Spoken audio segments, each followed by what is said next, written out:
A new culture war. The Sophia Perennis cannot be destroyed. We must use the weapons of the left against the left and expose their deceit and the hollowness that is their worldview. If you would like to participate in this process, prepare to go the full 12 rounds. A Noological Manual 1. The Noological Manual. In short, this could be a manual in noology, science of thought, the mental categories and the art to contemplate in a right manner. The idea was to, with the starting point in the most advanced modern philosophy and traditional hedonism, to identify many of the pitfalls that exist within our contemporary thinking, which make them not see the reality as it truly is. This should also prove how advanced hedonism and traditionalism really is, and how much of the most advanced modern philosophy finds back to a pagan worldview. The Noological Manual should thus identify some pitfalls. As example, we can mention the tendency of movements towards dualism, moralism, egalitarianism, and statist thinking. Concepts that are to be critically analyzed is the human, the individual, development, and history. Authenticity, beyond existentialism and essentialism. Who am I?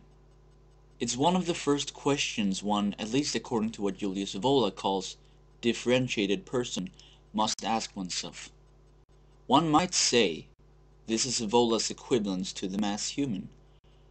Both through modern philosophy and Indo-European myths are one able to have a hunch regarding the answer to this, which is satisfying.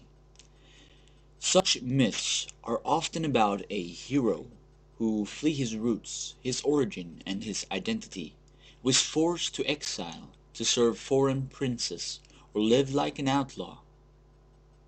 This almost always leads back to the individual returning to his home once again, back to one's actual identity, or as the Swedish saying goes, away is good, but home is better.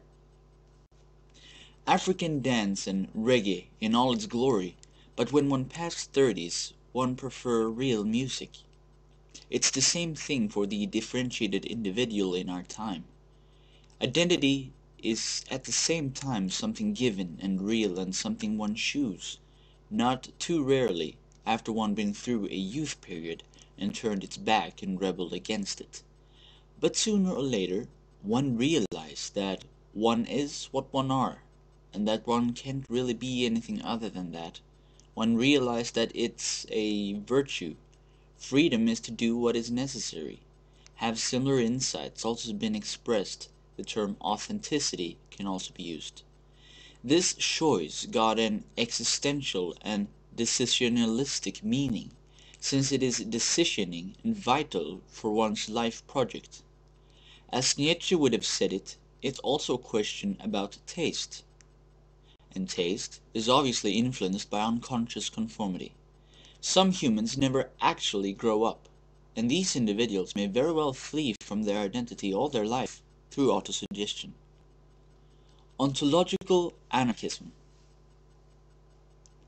The postmodern philosophy has deconstructed numerous concepts that built up the traditional Europe.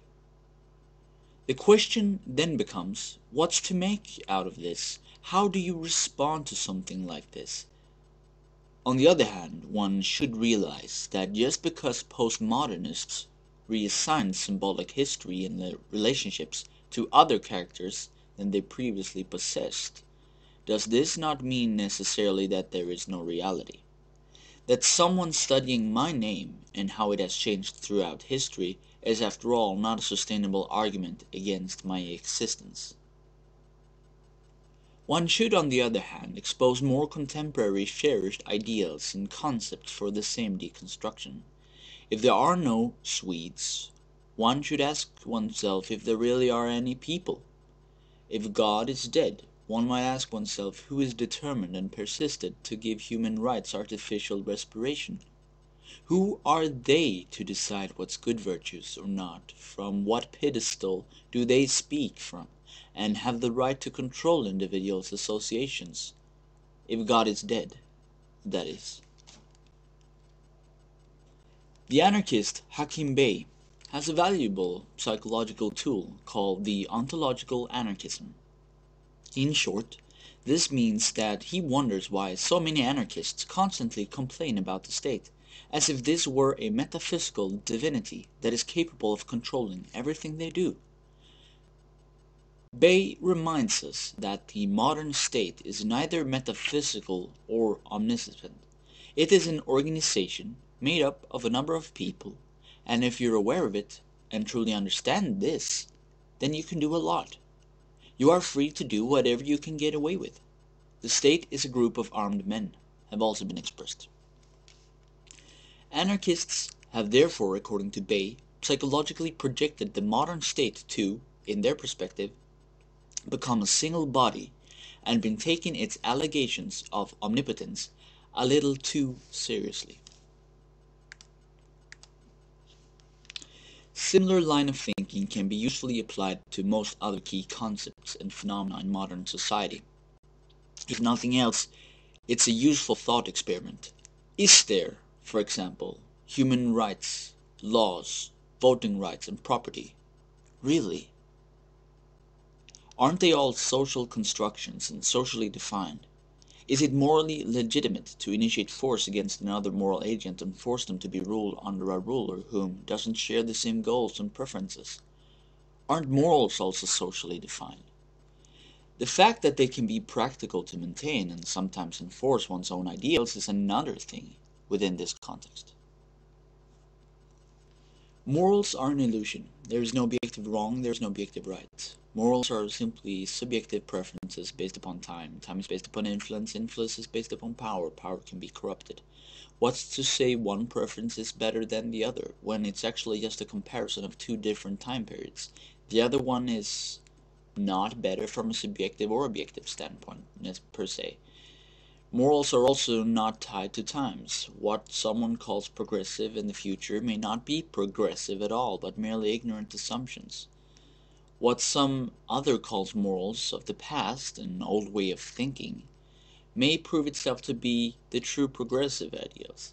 Morals are not bound to different time periods. They are independent of periods, but dependent on time. Beyond individualism.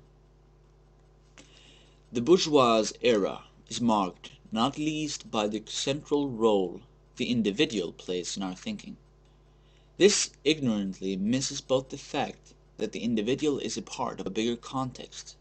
He's a part of a sum, something which also has shaped and formed him/her, something which Paul Picon and the personalites have focused on in more detail, and that individuals can be broken down into various components. The philosopher, when focusing on the good life, is focusing on his good life, not the city's good life, which he, the individual, is a part of, which has created him, values him, gives him value. One's aesthetic appearance and unconscious collective identity is the greatest contributor to one's identity, internally by yourself and externally by others. Hence, when you take pride in yourself, you innately take pride unconsciously and unrecognized in all the components that makes you, the individual, the person. Different people intrinsically value you differently, and you them, which shapes you as you in return shape them. In reality, very few things are accomplished by individuals outside the collective. It's one of the reasons in early times the ultimate punishment was banishment.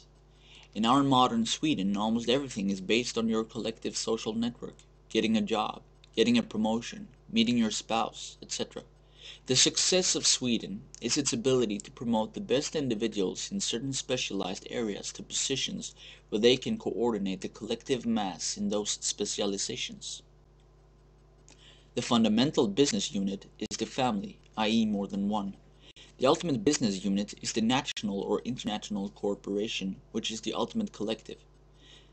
The viability of a corporation lies in the depth of its personnel, not in its individual CEOs. Advancement within the corporation is based partially on merit, but just as equally on getting along with the collective, hence the term office politics. Within our civilization, it is easy to suffer the grand illusion that someone is a self-made man or that they succeeded without anyone's help. The problem is that the individual who makes that claim ignores all the benefits of the collective around him.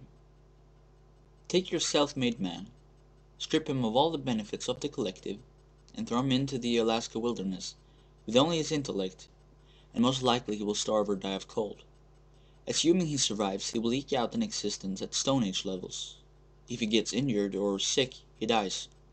An individual by himself lasts on average 60-70 years, 120 max, before he dies. Without another human of the opposite sex, there is no reproduction and the species dies. I believe Carl Jung explains this well with his idea of the unconscious collective. In the traditional worldview, this was expressed by the society viewing society as a body, an organ, and society divided into castes, partly through the pluralist theory of the soul, where man was considered to have multiple souls. This perspective reminds us, obviously, partly of the autonomous Marxists' constant talk of humans being small machines taking part in a massive cogwheel, being more than just themselves. The problem here is that they lack the ability to distinguish between higher and lower, that instead, with obvious pleasure, always returning to banal cores as Deleuze and Guattari does in the Anti-Oedipus, which is an example of this. This means that we have limited the use of autonomous Marxism, although they also attack the belief in the individual, and that which Evola has written is preferably to the bourgeoisie individualism in the comparison with even lower ideologies, or as Lovecraft expressed the masses' archetypical order.